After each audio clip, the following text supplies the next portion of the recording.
এটা অত্যন্ত আৱেগিক এটা পৰিৱেশ হৈছে আৰু আমাৰ নগাঁও জিলাখনৰ বাবে বিশেষকৈ এই বৰদোৱা সত্ৰ তথা বটদ্ৰৱা অঞ্চলৰ বাবে এটা অত্যন্ত গুৰুত্বপূৰ্ণ এটা ইতিহাসৰ এটা আজি নতুন এটা পৃষ্ঠা লিখা এটা হৈছে আৰু তাৰ বাবে অহাকাইলৈ আমাৰ মাননীয় ভাৰতবৰ্ষৰ গৃহমন্ত্ৰী ডাঙৰীয়া আহিব আমাৰ সাংস্কৃতিক প্ৰকল্পটোৰ উদ্ঘাটন কৰিবলৈ আৰু এই সাংস্কৃতিক প্ৰকল্প যোনটি আছে সেইটিয়ে গুৰুজনাৰ যি আদৰ্শ তথা শংকৰী কলা কৃষ্টিক বিশ্বৰ দৰবাৰত পুনৰবাৰ উপস্থাপন কৰিব আৰু মোৰ দৃঢ় বিশ্বাস যে নতুন প্ৰজন্মৰ মাজত আমাৰ গুৰুজনাৰ বাৰ্তা বিলাই দিয়াৰ ক্ষেত্ৰতে নহয় বিশ্বৰ দৰবাৰলৈ লৈ যোৱা তথা গুৰুজনাৰ যি বাণী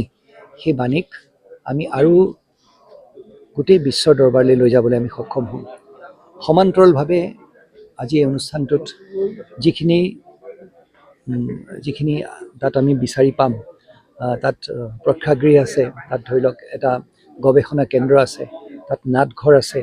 আমাৰ গুৰু আসন আছে ইত্যাদি ইত্যাদি সম্পূৰ্ণভাৱে সুসজ্জিত এটি অনুষ্ঠান মই ভাবোঁ যে নতুন প্ৰজন্মৰ বাবে এটা বৰদান